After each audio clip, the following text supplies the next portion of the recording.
बहू होगी घर की। रिद्धि की सास बिल्कुल गाय जैसी सीधी। जो खाने को दे दो खा लेती थी, जो पहनने को दो पहन लेती थी, जो कहो वो कर देती थी।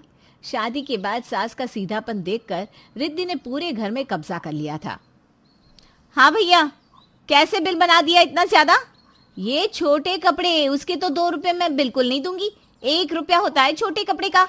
बीबी जी, वो कोयला महंगा हो रहा है, फिर 1 रुपये का तो कहीं भी रेट नहीं रहा।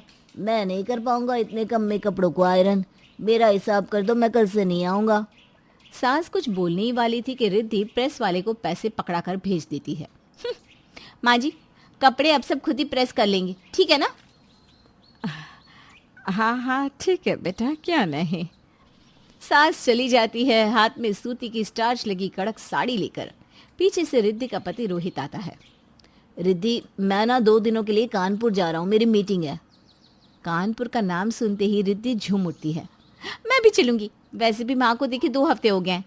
क्या है रिद्धि, माना कानपुर में तुम्हारा मायका है, लेकिन यहाँ माँ भी तो है। कैसे मैनेज करेंगी वो इतने बड़े घर में अकेले?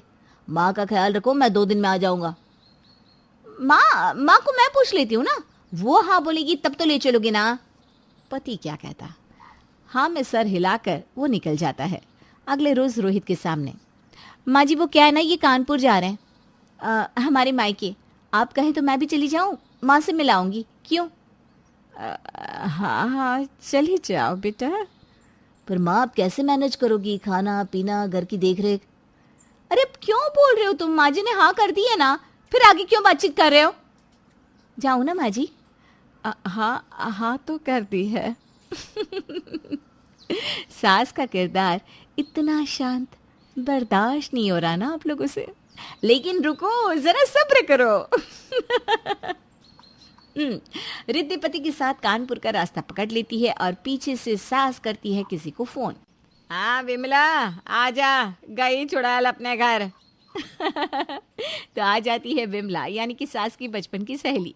दोनों की शादी एक ही मोहल्ले में हुई थी, लेकिन रिद्धि के कारण दोनों का मिलन कम हो गया। क्योंकि अरे वो किसी और दिन बताएंगे ना, फिलहाल आगे चलते हैं। हाय रे कमला, कितना अच्छा लग रहा है तेरे घर उसकी जाने के बाद से। और नहीं तो क्या, घर में पूरा साय डालकर चिपकी रहती है। मुझे बोली मैं मैके जाऊं, मैंने कह दिया बोल दूं जा, और फिर वापस भी मत आना, वहीं रहे अपनी माँ के पास। अरे तेरे ऐसे इतने भाग्य जो वो वहीं रहे, वो तो मूंग दलेगी तेरी छाती में, वो भी मरते दम तक। अरे क्या करूं, गलती कर दी जो इस चुड़ैल को बहू बना कर ले आई। पता नहीं क्या समझती है खुद को। मुझे बिना तेरा दुख देखा नहीं जाता, लगता है जैसे वो सास है और तू बहू। अरे होगी बहू अपने घर की, बढ़िया आई।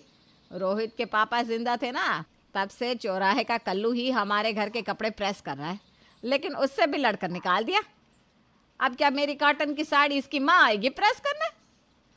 माँ ही सिखा रही होगी कैसे सास को परेशान करो।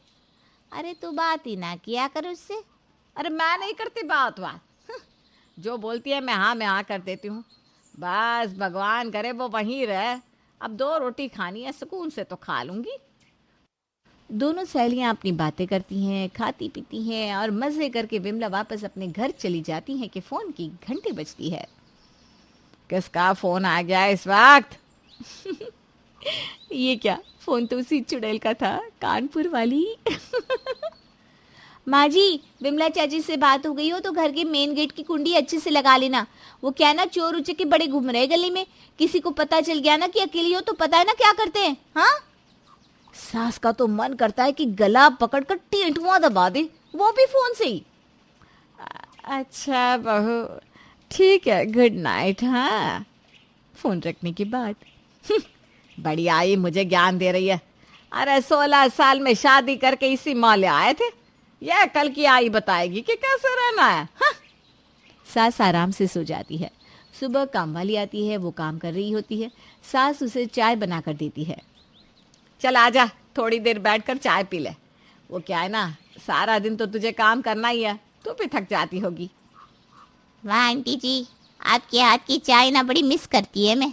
जब से बहू लेकर आई हो, खुद आराम से ना चाय पीती हो ना मुझे देती हो। वैसे कहाँ है तुम्हारी बहू रानी? अरे गई है अपना नीम के पेड़ में रहने, चुड़ैल। नौकरानी हैरान कि ये क्या क्या बोल रही हैं माँ जी। क्या हो गया? सब ठीक है ना? और क्या, सब ठीक है। वो देखती है ना बहू कैसे हुक्म चलाती है। तूने देखा तो था मैं कैसे रहती थी अपनी सास के साथ। नौकरानी भी जो बहुत दिनों से मन में बात दबाए रखी थी वो फूट पड़ती है। हाँ माँ जी, और क्या सब जानती है मैं। और कैसे कैंची की तरह चप्पर चप्पर करती है सास। आप हो लेकिन लगता है जैसे आप बहू हो और वो सास। हाँ, होगी बहू अपने घर की, ये मेरा घर है। लेकिन लगता तो नहीं है। दोनों बात कर ही रहे थे कि विमला चाची की भी एंट्री हो जाती है। सही कह रही है तेरी नौकरानी। अभी तो तू सास नहीं बहू लगती है, लेकिन ऐसे ही चलता रहा ना तो तू नौकरानी भी लगेगी। बस इस घर में एक बच्चा आ जाने दे। अरे सही बोल रही है। अब क्या करूं, कुछ समझ में नहीं आता। ये बेटे को ना उसने ऐसे मुट्ठी में ले रखा है, रोज रोज के कलेश से ना मुझे बहुत डर लगता है। देख कमला, तेरे जैसी ही कई सासों की हालत है हमारे देश में। पति के मरने के बाद बहू सर पर चढ़कर नाचती है। बेचारी बुजुर्ग सास क्या करे, घर में शांति के लिए शांत रह जाती है। छोटा मुंह बड़ी बात होगी, लेकिन ये भी तो सही नहीं है ना। ऐसे तो ये मान लो कि पति के जाने के बाद पत्नी की हालत खराब ही रहेगी। अरे बोलना भी जरूरी है। माँ जी तो कुछ बोलते ही नहीं सिवाय हाँ और ना के। सही बोल रही है तुम।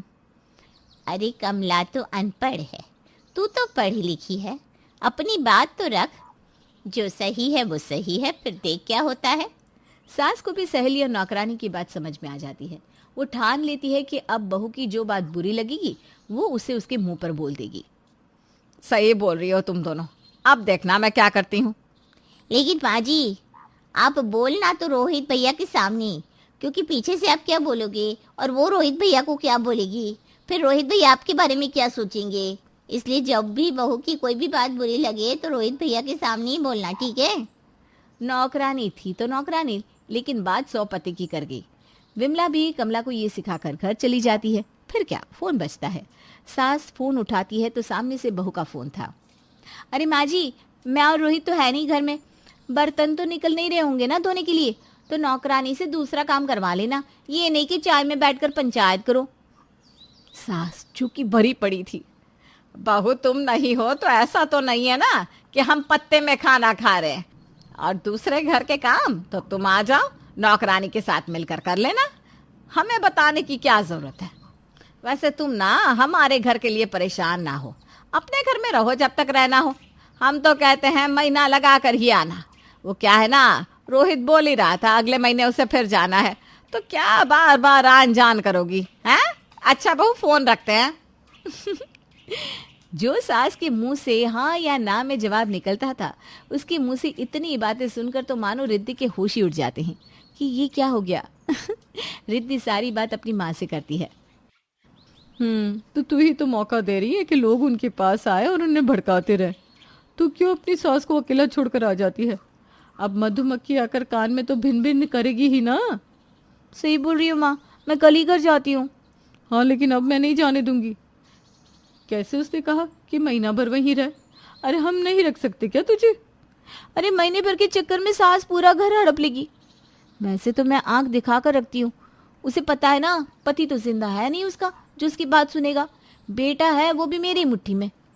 बीवी और सास की बात रोहित सुन लेता है, लेकिन वो कुछ नहीं कहता। मुझे कल वापस जाना है रिद्धि, चलोगी ना तुम? चलोगी मतलब? क्यों, लेकर नहीं जाना चाहते हो क्या आप? हाँ, रिद्धि तो यहीं रहेगी रोहित जी, वो भी पूरे 1 महीने रहे। मैं कल जा रहा हूँ, अगले महीने आऊंगा तो वापस लेकर जाऊंगा रिद्धि को। रोहित घर वापस आता है और देखता है माँ का चेहरा खूब खिला था। हमेशा साड़ी में रहने वाली माँ ने सलवार सूट पहना था, बाल खुले। माँ वो माँ लग ही नहीं रही थी जिसे वो छोड़ कर गया था। माँ कितनी प्यारी लग रही हो, तुम ऐसी रहा करो ना। रोहित माँ के गले लग जाता है। माँ मैं हूँ तुम्हारे लिए, मैं तुम्हारी हर बात सुनूंगा, तुम मुझे अपनी हर बात बताया करो। तुमने आज तक रिद्धि की कोई शिकायत क्यों नहीं की मुझसे? रिद्धि तो तुम्हारी बहुत सारी बातें बताती थी मुझे। बेटा, मुझे लगा था कि तू बहू के आगे शायद मेरी बात पर विश्वास नहीं करेगा। माँ बचपन में मैं कितना भी लड़कर झगड़ कर आता था, तू मेरा ही साथ देती थी, तो आज मैं क्यों तुझ पर शक करूँगा? माँ, मैं तेरा बेटा पहले हूँ, और बहू तो बहू होगी अपने घर की। ये घर तो मेरी माँ का है। माँ बेटा गले लग जाते हैं।